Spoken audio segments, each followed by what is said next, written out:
A very good morning everyone. We are in the second chapter.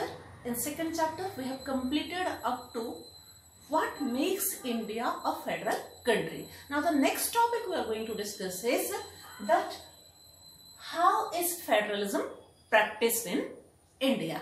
For this we will discuss about three aspects. First one, creation of linguistic states. Second will be language policy, and third will be center-state relationship in India. Okay. Now let us start with the first topic, creation of linguistic states. When our country was formed, when it became free from British rule, when our constitution was to be prepared, it was thought that the states are to be created on the basis of language.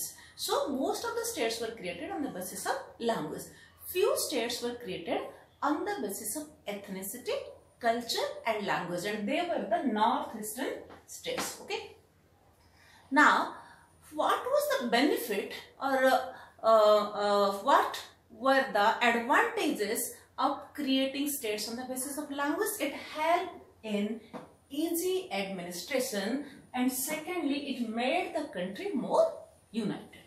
Now, the next topic we will discuss is language policy of India.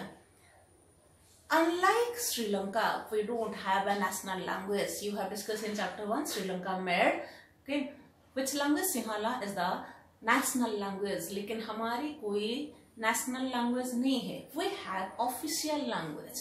जिसे आप हिंदी में राजभाषा बोलते हैं. We don't say राष्ट्रभाषा. We say it राजभाषा. We have official language. 40% of people speak Hindi. So Hindi was made the official language. In class 11th, there is a chapter in political science which is about the constituent assembly debates. तो language को लेके हमारी constituent assembly में कैसे debate हुआ था, कौन सी language adopt किया जाए, so that is clearly given. So 40% of people speak Hindi, so Hindi was made official language. There were many non-Hindi speaking states who did not want that Hindi was to be made national language. They also wanted that there should be some other languages. So 22 scheduled languages were there when our constitution was made. 22 scheduled languages were there. आपकी book में 21 plus Hindi लिखा है. तो sometimes what the students do, अच्छे से पढ़ते नहीं है, and they write 21. So you should write down when our constitution was made, then 22 scheduled languages were there.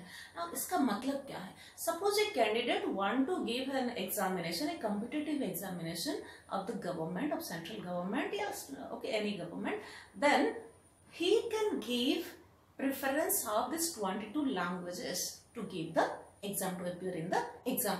For example, जब आप ट्रेन में जाते हो, cities का नाम लिखा रहता है railway stations में, you will find that in suppose you pass through Orissa, you pass through Bengal, तो इंग्लिश में भी रहेगा बंगाली, और उड़िया में भी रहेगा, और हिंदी में भी रहेगा. So this is how we have Hindi is the official language, because some states they did not like Hindi to be the official language. So English was also made the specifically with the demands of the southern states, because there was a revolution in Tamil Nadu specifically. So they demanded that English should be there.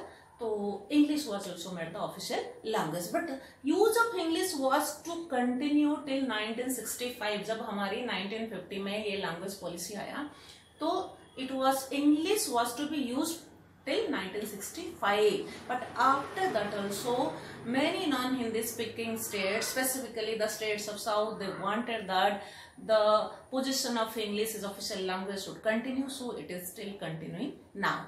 And in all the states, almost all the states, the official correspondence is being made in the official language of that state. अगर आप Bihar is Hindi speaking, if you will go to West Bengal, if you will go to Andhra Pradesh, if you will go to Tamil Nadu, if you will go to Odisha, जितने भी ये states हैं जिनकी अपनी अपनी language से उसी language में उसके official correspondence होता है. So there is flexibility in our language policy, but still because Hindi is spoken by majority of population of India, so our government follows a policy of promoting Hindi, a promotional policy for Hindi is there. जैसे कि कोई non Hindi belt से suppose there is an employee, it's not given in your book, but for your general understanding, so he can give a Hindi examination, so incentives are provided to him, but it's not compulsory to learn Hindi.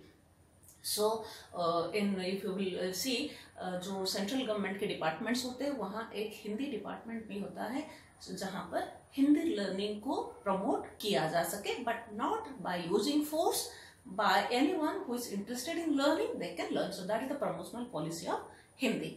So the flexibility in language policy of India, it helped India in maintaining peace, because you have seen when in Sri Lanka, when one language was imposed on all and it was declared national language, there was a civil war. But in India there is no national language.